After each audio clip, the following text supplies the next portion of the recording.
मग आम्ही ऑफिसला गेलो, तिला सगळं सांगितलं. ती म्हटली आंबट शौकीन असं नाव आहे तर जरा डेंजर वाटतं आहे मला.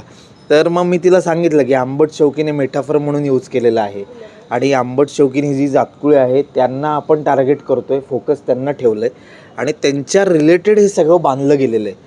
तर ती म्हणली की ओके असं काही असेल तर इंटरेस्टिंग आहे. आणि मी म्हटलं आत्ता महाराष्ट्रामध्ये गौतमी पाटील आणि गौतमी पाटीलचे फॅन्स आणि फॉलोअर्स हे सगळे जे आहेत ते आपलं चित्रपटाचं ॲप्ट क्राऊड आहे आणि हे क्राऊड जर आपल्या चित्रपटावर यांनी प्रेम केलं तर त्यांच्यासाठी म्हणून खूप चांगली गोष्ट आहे.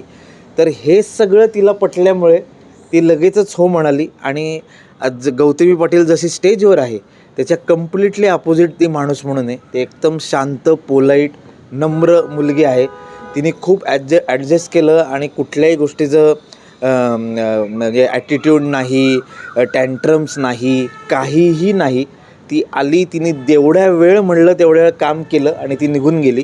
तिची सगळ्यात महत्त्वाची गोष्ट म्हणजे डान्स करताना भोरमध्ये आमचं शूट झालं. आम्ही 100 ज्युनियर्स डान्सला ठेवले होते. जसं गौतमी पाटील येणार हे म्हणल्यानंतर 300 ते 400 लोकं तिथं ॲट अ टाईम आली आणि प्रोड्युसर चार्ट झालं की एवढं जेवण लागलं कोणाला.